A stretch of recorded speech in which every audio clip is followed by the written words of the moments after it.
Hello everyone. Dude, it's hot in here today. Good Lord. Got the fans on. Why is it so freaking hot? Maybe it's my headphones. I don't know. Oh, man. Thank y'all for popping in here for this week's Creator Office Hours. Looks like Joe K's in here. Hey there. Hey there. How you doing? All right, let's get rolling here, folks. As I said, I am Pruitt. Hope y'all doing well. I'm unbelievable as always. This is what I call my own Creator Office Hours, where I get here. I try to do this every Friday, if possible. I almost couldn't do this today. I was in the middle of some stuff that I had to take care of, some personal stuff, and just sort of lost track of the time. And you know what? That happens. Hold on, my headphones feel weird. Hold on. And it's because somebody else was wearing my headphones. That'll do it. Hold on a second.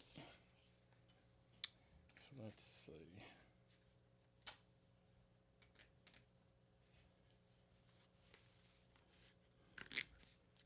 Oh, okay. Now my headphones feel better. All right. Sorry about that. But yeah, I was a little late this morning and didn't think I was going to be able to do it, but I'm here now. Again, Pruitt, Creator Office Hours, where I like to sit down on Fridays and share different tips, tricks, ideas, answer questions from you in the community regarding the world of content creation, be it photography, be it video, be it nowadays modeling and stuff like that. Whatever it takes. Because last week we talked about modeling. Since I've gotten back into modeling, sip my coffee, and there's some stuff that people have to consider when it comes to being a model. And if you're interested in that information, check out last week's episode of Creator Office Hours. I'll try to stick a card somewhere up here at some point to help folks out and get to that. Thank you for being here, Joe K. I do appreciate you showing up here in the live chat. For those watching live right now, please do me a favor and go ahead and hit the like button inside of YouTube right now and hit the share button inside of YouTube right now. We can get some more folks in here to check out the conversation, answer your questions, and just help build this community. Now, if you're looking at the title of this week's live stream, I put in there the subject matter this time, Q&A, as well as the Sony ZV-E10 II. That is Sony's latest vlogging camera. It's been out for a little while. And if you're familiar with me and how I work, I'm not one of those big old influencers that get the stuff on the very, very, very first day that things comes out. It is what it is. And more power to those folks that get the stuff on the very first day when it comes out. The thing is, that comes at a price that I'm not willing to pay. And that is, you have to do your piece of content like on the day of. And in my opinion, a lot of those things come out, they sound exactly the same way. You know what I'm saying? And most of them are sort of empty. It's really just a press release and doesn't really add much value, in my opinion. If I want a press release, I just go to that manufacturer's website or just go to my email because they send the press releases there too. So I don't get them first like that. And I'm okay with that because it allows me to spend time with things and really go through and put the paces on it and see what things are like from a real world perspective, you know. So that's what's going on here. This camera has been out almost a year now, something like that. But as most of you know, it has been here for a while. I am a Canon guy first. You know, that's who I pledge my allegiance to. But I have no problem with other cameras. You know, there's other good cameras out there. There's a lot of great cameras out there, quite honestly.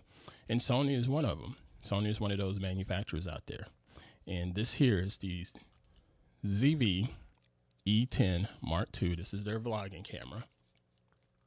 Okay. It's got the little fancy flip out screen and all of that good stuff. It's got a little wind muff for the mic that you can put on there. It's very small, very portable, pocket size, if you will. It has an E-mount, so the lens that's on here, I can take the lens off, and you'll see that it has a nice sensor in there. This is an APS-C sensor, so it's not tiny like a point and shoot sensor. It's not tiny like a smartphone sensor. So there are some advantages and some disadvantages when it comes to that. Thank y'all for being here, and I see some more folks popping into the live stream. Good to see y'all. I see Ozone Nightmare. He says, howdy folks, what's up, what's up? Good to see you, my man. Joe K says the Sony camera looks quite versatile. And yeah, it is rather versatile. And it's one of those things where you ask yourself, regardless of the camera, what exactly do you want to shoot? Okay. So Sony, to their credit, they are marketing this particular camera to people that want to vlog. And that's what it's for.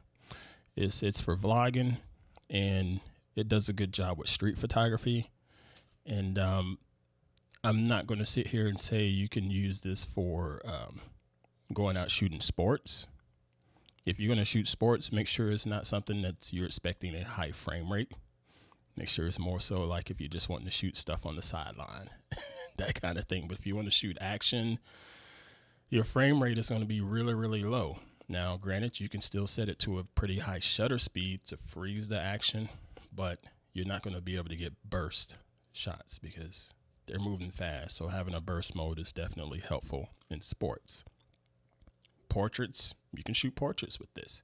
It's got an APS-C sensor, and it's got an E-mount on here, so you don't necessarily have to use this kit lens that comes with it.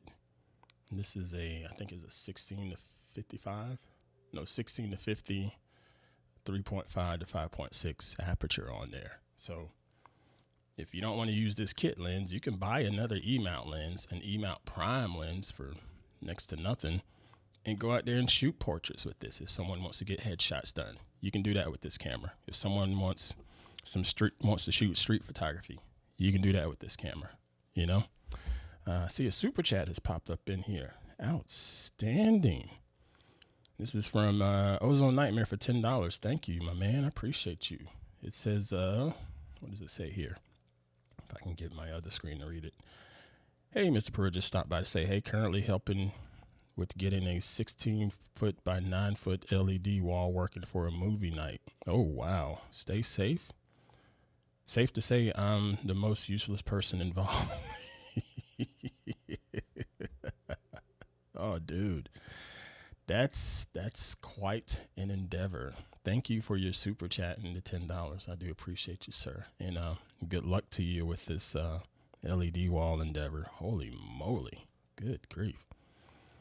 Joe K also asked in the chat there, he says, how is durability of the flip tilt axis for that display? All right. That is an excellent question.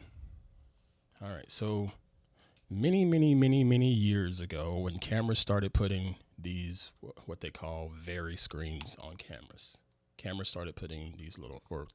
manufacturers started putting these vary screens on cameras. There was always the concern of durability. And, you know, what are you going to do when you're in this scenario and this thing gets in a dangerous situation and literally snaps off? There's not much they can do about that. It is still just a hinge. Okay. They can tighten this hinge and make this hinge stiffer as much as they want to. And, you know, look, I mean, it's just, from an engineering standpoint, it is just a hinge. There's only so much you can do on that. And in this particular instance, the hinge on this is a little bit stiffer. So it takes some effort to flip it out. As you can see, each time I've gone to grab it, it takes a little bit of effort to make it pop out of the holder and move it around. And I like that it's a stiff hinge, so it's not necessarily just flopping around. But is this durable?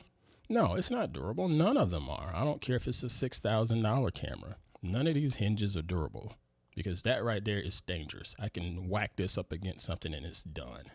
And not necessarily just whack it. I can just hit it, barely hit it on something, and it's probably done, because these are tiny little hinges. So there's only so much you can do on that standpoint. One complaint that I do have on this, Sony did a good job with making it designed for the vloggers out there, so they'll put some stuff out there for YouTube or what have you, but they also want to do things for like TikTok and Reels. So if you want to shoot it in vertical mode, it's easy to shoot in vertical mode like this, facing yourself, because it's such a small camera. But also you can flip the screen and turn it around, so you have your viewfinder right there in front of you, or in this case where y'all can see, you have the viewfinder right in front of you. Focus camera, there we go. And that works fairly well. It works fairly well.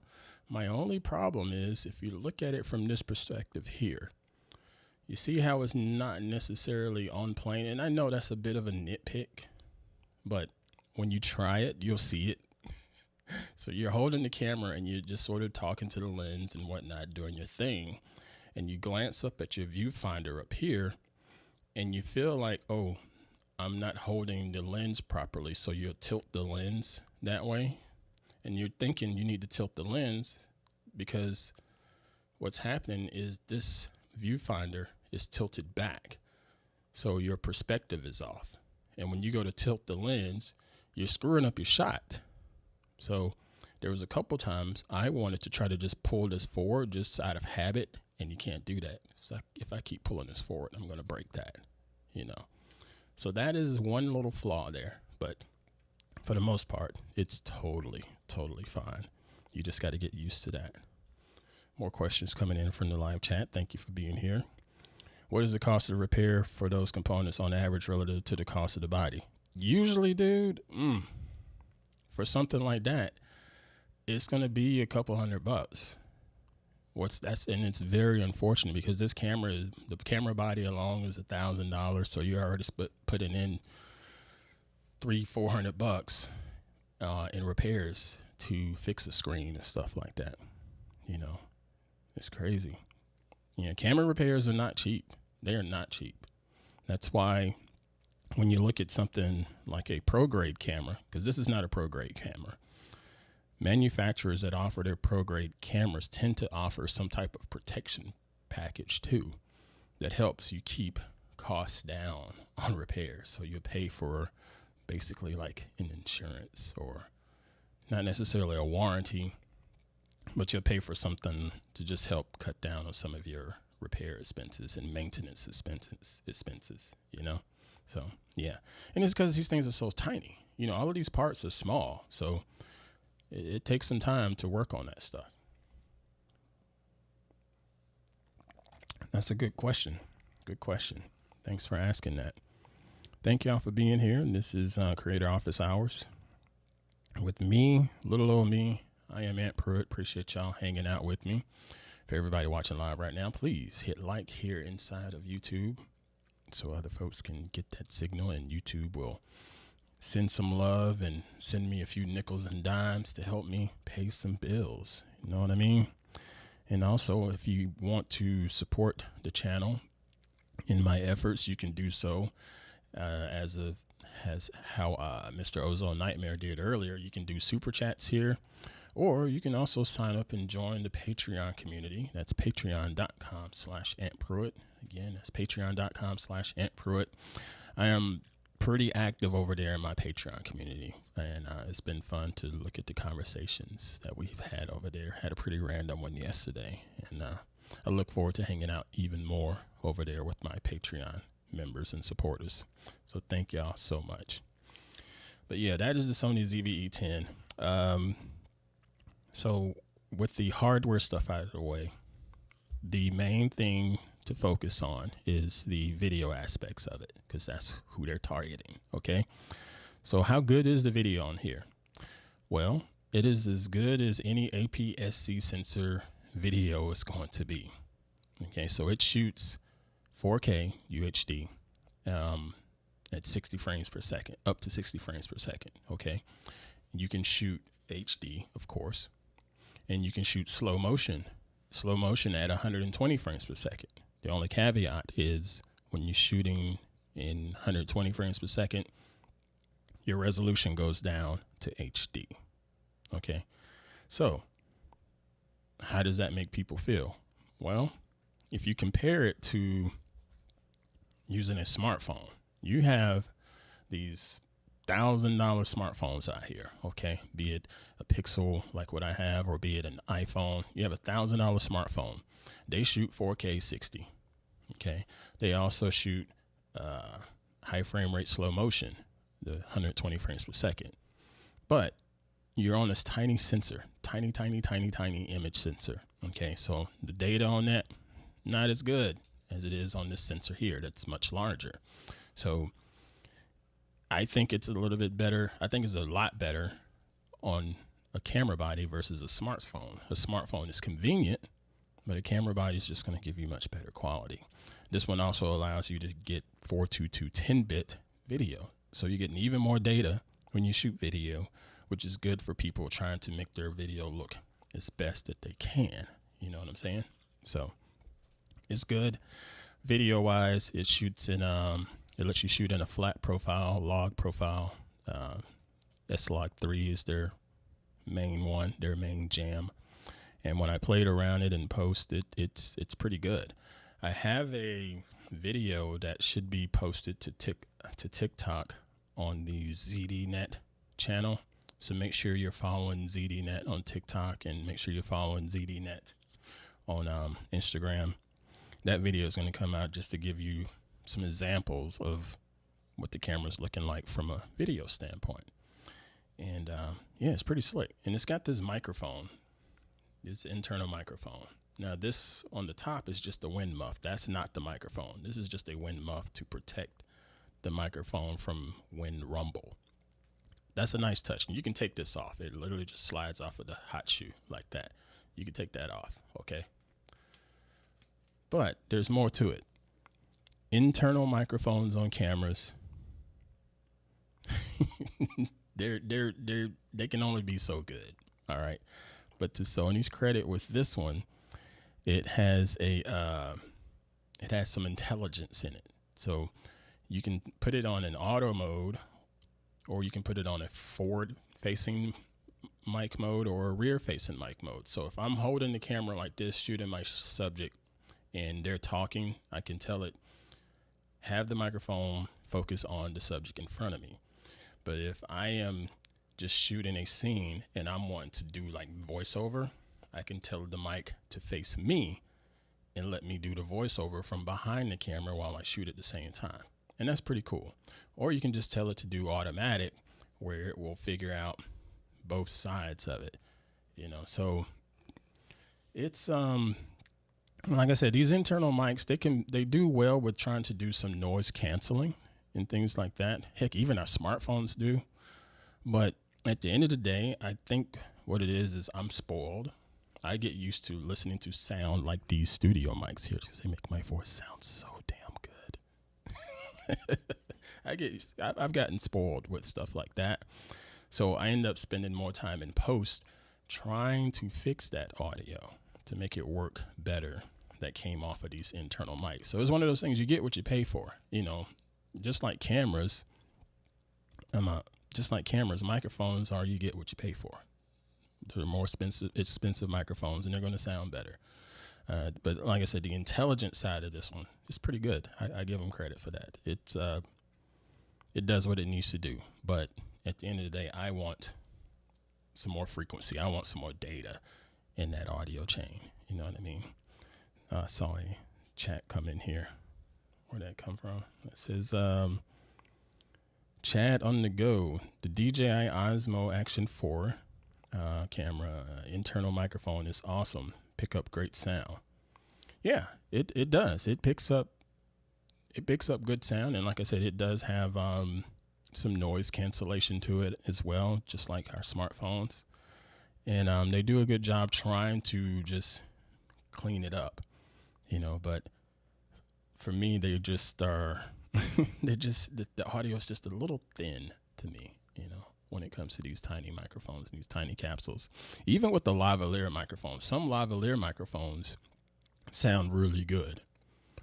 But they're the really expensive ones. And even some of the wireless microphones out there, wireless lavaliers, like, what is it? The DJI Go? I can't remember. There's a DJI version, and there's also a, why am I blanking out now? But they're just the blocks, the block lavalier microphones. Those sound really good. Chad on the go has mentioned, now you're talking, Chad. When I need or want external, I use the Hollyland Mark II. See, yeah. See, now you get it. Now you get it. And yeah, Rode Go, that's the other one that I was thinking of. Those sound pretty good. And even with those, it's all about placement too. You tend to get a little richer sound as those lavaliers are placed closer to the chest cavity for obvious reasons. But fortunately, you get a lot of data to play with in post to really fine tune and do your equalizer on that stuff too. I see another question about, let's see, what was that? Joe K says, are you optimistic about the R5C Mark II for use by creators in video? Wow, man, I don't know what to think now. As much as I love my R5C, it's not perfect, but that's going to be with any camera. That's a damn good question. So when you think about the R5, you said the R5 II, R5 II. That's what you said. R5 Mark II. Okay, because I still would assume an R5C Mark II is on the horizon as well. Yeah, but okay. As far as the R5 II, I think it could have been a little less expensive, just a little less, considering, yes, they added the additional eye autofocus and tracking feature inside of it. Yes, they added that. Supposedly they fixed the battery issues with software, as well as making you buy a new battery for the camera. See, I don't like stuff like that. Someone that's on the original R5 spent a lot of money on, one of my batteries is sitting over there, an LPE6N battery, because the previous LPE6 batteries did not work well in these mirrorless bodies because they didn't have enough power. Okay, so spent a lot of money investing in those batteries, and now with the Mark II, if you decide to upgrade to the Mark II, you're going to have to buy more batteries, because if you don't, some of the features of the camera are not going to work because you don't have enough power. So I don't like that. And again, I think the price is still just a touch high considering what the competition has put out there. For example, the global shutter that you have on the likes of a Red cinema camera, as well as the global shutter on what you have for the Sony A9 Mark III, I believe. And the price point on that global shutter used to be really, really expensive, but Sony was able to get it done on that A9 and make it a fairly manageable, fair price. And I'd like to hope that maybe we're going to see something like that on the horizon with Canon. I thought a global shutter was in the works for the Mark II, the R5 Mark II. I just sort of assumed that, but I was way off because I don't know anything. They're not telling me any of this stuff. But for that price, and it's not a global shutter, that was a bit of a surprise to me. So if it were me and I owned an R5 original, I would stay on that for now. I would. Because they already fixed the problems that they had 3-4 years ago with the R5. They've already fixed that with software. So, yeah. Chad on the go apparently likes my audio. Thank you.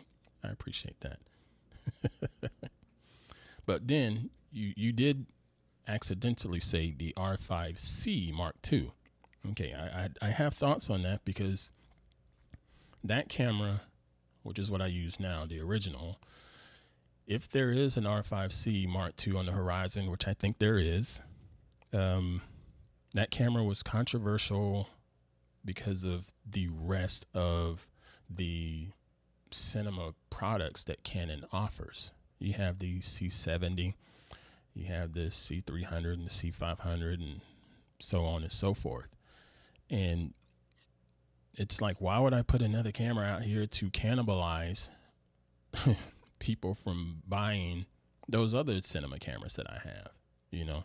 So what they did was you take something like this R5C versus the C70 and they changed the sensor. The C70 feels great in the hands, but it's not a full frame sensor. It is a Super 35 sensor. And a Super 35 sensor, in layman's term, is very close to an APS-C sensor. It's very close to it. It's not the same, but it's very close. So the field of view is different. Field of view is tighter. The crop is a little bit tighter than what most people are used to in full frame. And that also, as that sensor goes smaller, depth of field changes too. You know, regardless of the lens that you have on it, that the way the depth of field looks changes too. But with that said, the C70 is still a great camera.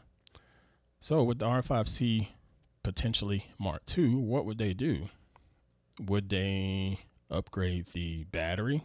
Yeah, they're definitely going to upgrade the battery because that is the biggest crippling thing with the R5C right now.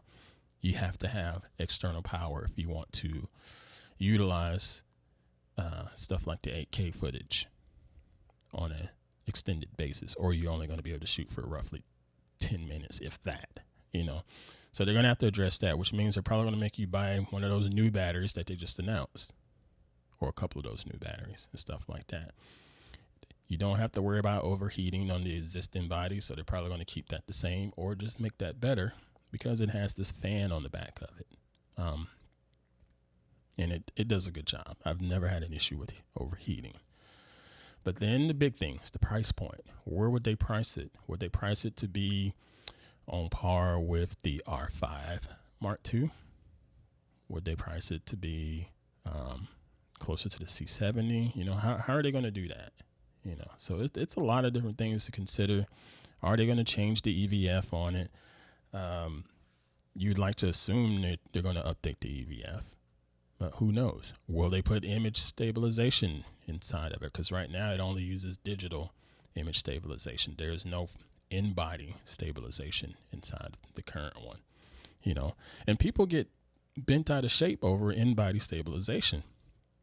But cinema cameras that are out there making all of these movies and TV shows, none of them have in-body stabilization.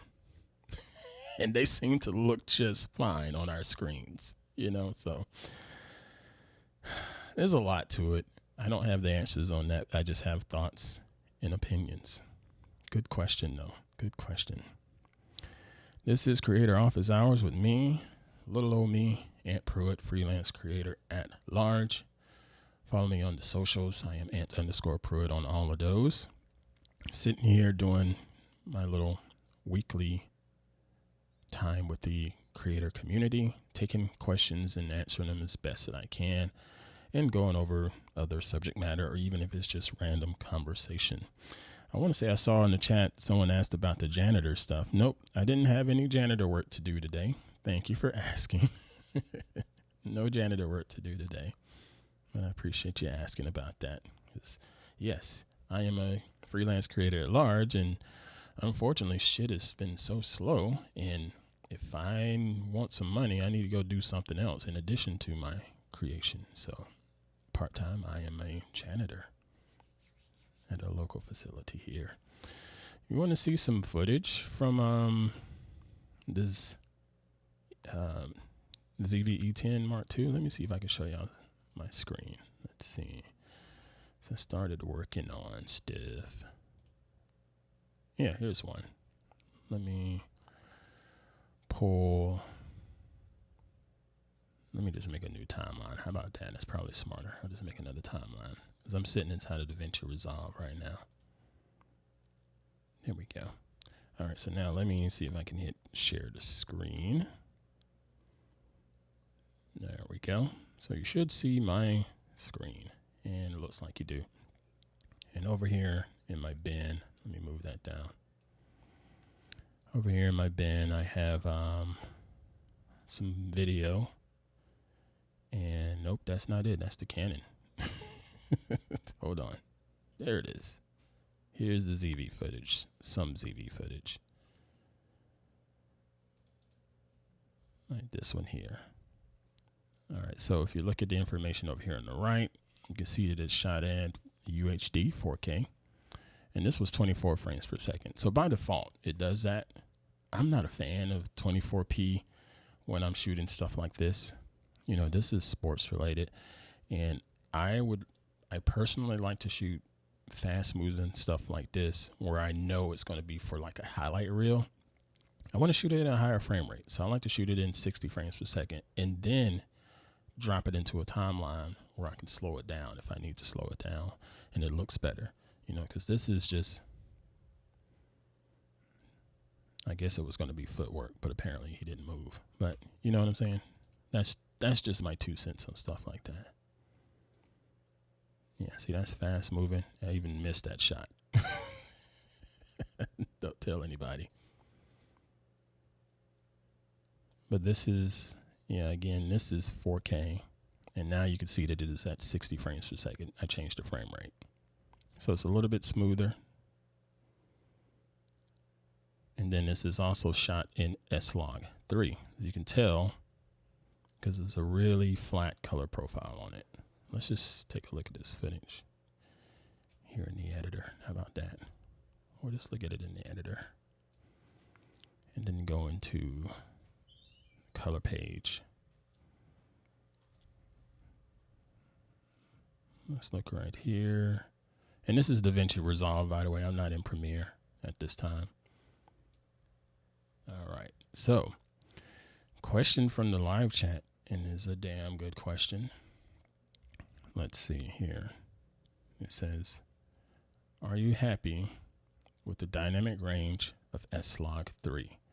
And I got to tell you, hell yeah, I am. S-Log 3 is pretty freaking flexible. I love it. I love it up there with C-Log 2, you know, because again, I mentioned that I'm a Canon guy, and I like C-Log 2 better than C-Log 3. Unfortunately, I'm locked in on C-Log 3 on my R5C, but I make the most of it. But S-Log 3 is great. And, Travel with JMS here from India. Thank you. Thank you for being here. I see you in the live chat. So let's go ahead and click on this here footage. So this is S-Log 3. I believe I'm running in DaVinci Wide Gamut color management. Yeah. We're going to go to Rec 709 on the output. So I need to tell my editor here to transform this footage. So let's do a couple nodes here. All right, so we'll do CST and we'll do LUT if we need to here. All right, and then this will be like my balance here. So balance like that. And then I'll do one more and we'll call it exposure. Like that. See, this is a very, very simple node tree. I have other node trees over here that are much more elaborate, but I figured this might be helpful for some of you folks watching. All right, so from a balance standpoint, here in the waveform, there's a little bit of blue peeking through, but let me check the RGB parade. Yeah, it's a little more blue peeking through. It's probably because of the sky. So let's try to balance this out here. And it looks like it's definitely the sky because it's in the highlight section. So let's balance that out just a little bit more. There we go. And then color space transform. That is a tool that we need. So I need to drop that over here and enter in the parameters. So we tell it we're shooting in Sony S-Gamut 3 Cine. There we go. And we tell it the input gamma is Sony S-Log 3. There we go. And then it automatically changes the footage. Okay. So now the output color space is going to be Rec 709 gamma 2.4. Like that. There. So now we have made this flat log footage presentable for standard screens. Basically, is what that is, Rec 709.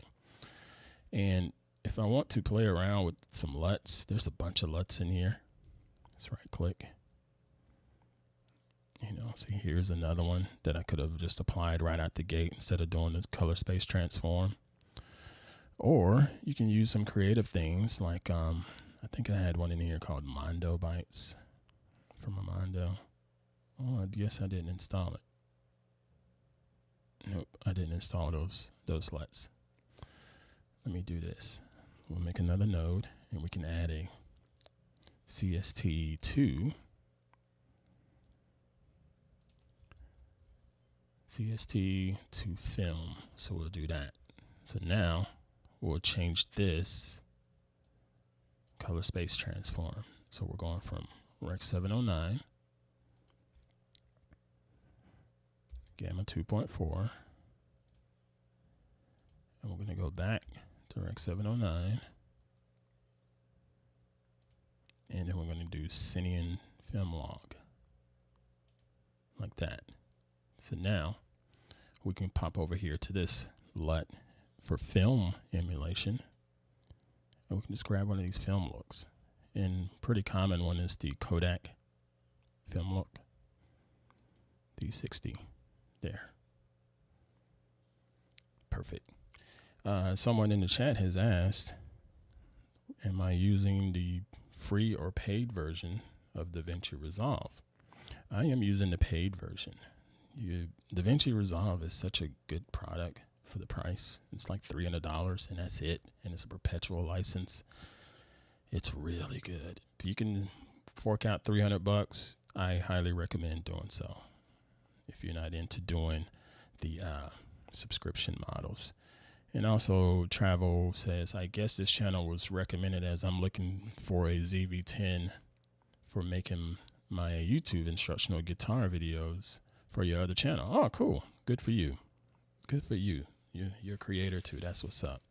Yeah, the ZV-E10 is pretty good. It is. I will put a link here. Actually, let me put a link here in the chat for my article about the about the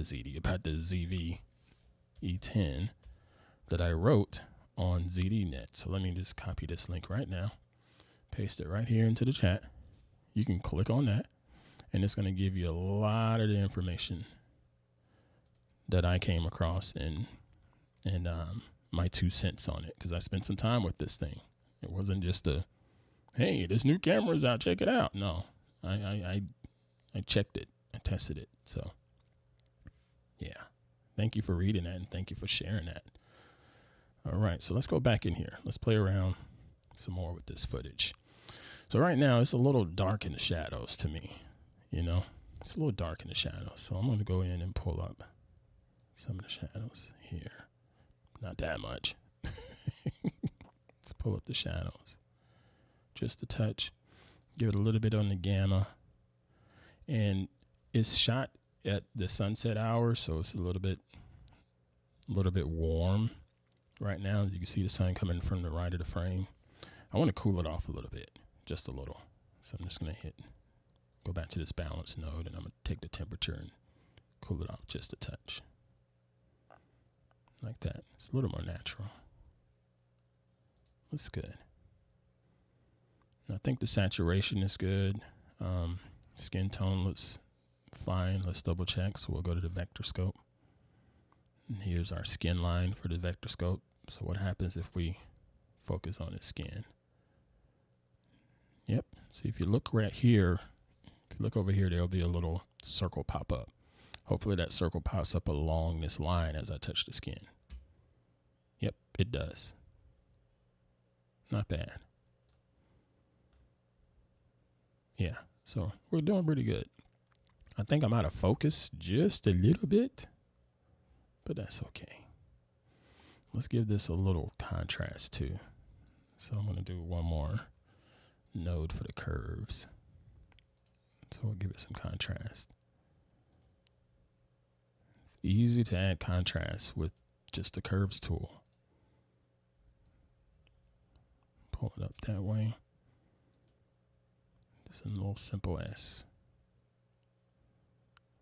All right, see now I got a little too much contrast. So let's lift the shadows just a touch. Yeah, that looks pretty good. But like I said, S-Log 3 is so fun to work with. I can really push and pull this stuff. I mean, look at that.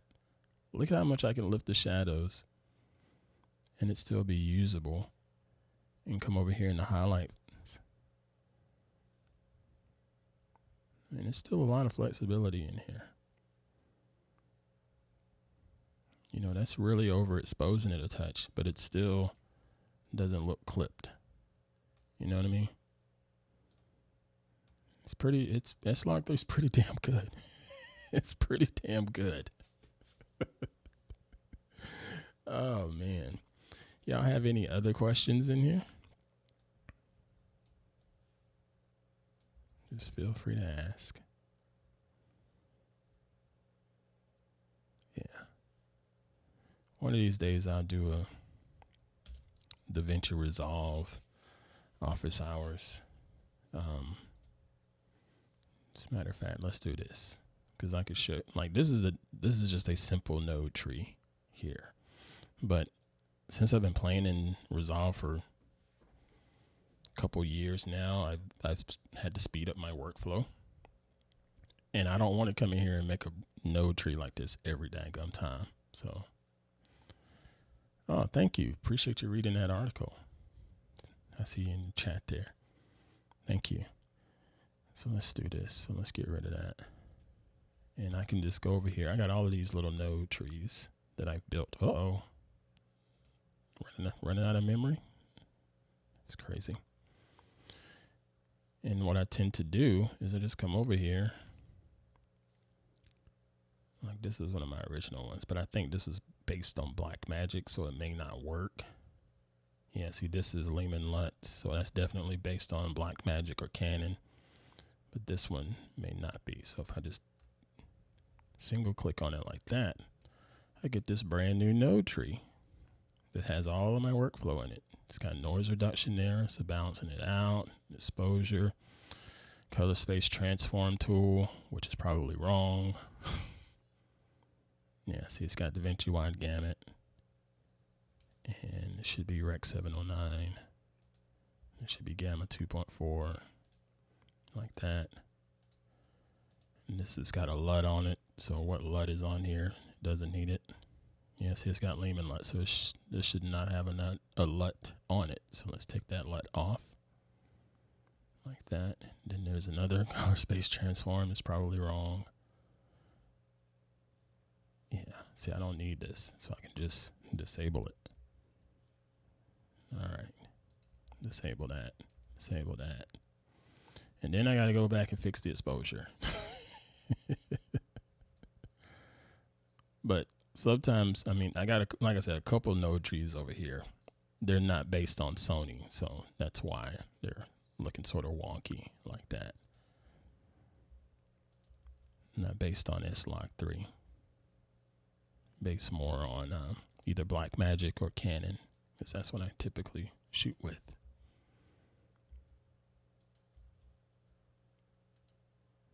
There we go. Much better. So let's play with this exposure one.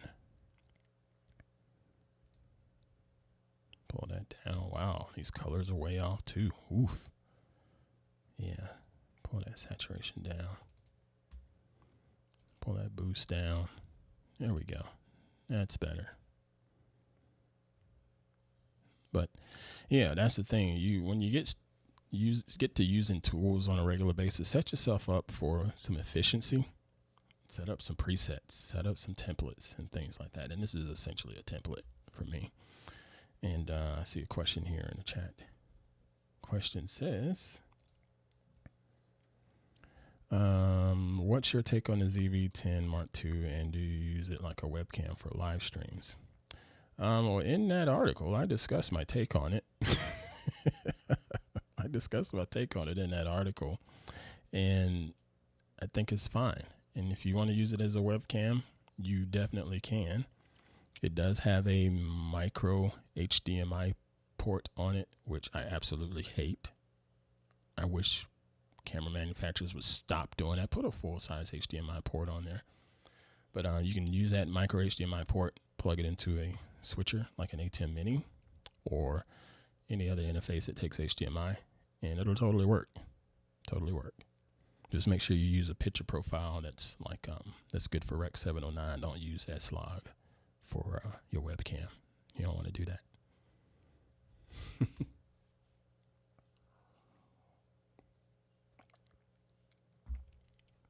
Yep, that's my 2 cents. And here it is. Sony ZV-E10 Mark II vlogging camera. Let's make that center of the frame like that. There you go. Maybe I'll use this for a thumbnail. We'll see. I don't know. All right, folks. Do you have any other questions? It's about time for me to get out of here. So I got some other things to do today. Feel free to drop them in the chat. Thank y'all for being here. Thank you for asking great questions. Really appreciate all the support. Thank you for those that have done the super chats here in the live stream, and thank you for those that have joined on to the Patreon page. That is patreon.com/AntPruitt. I'll give you another 30 seconds or so to ask some questions before I get up out of here. That's funny. See a new sub, he says. Thank you. I appreciate you subscribing. Make sure you hit share too. All right. Thank you very much for the support.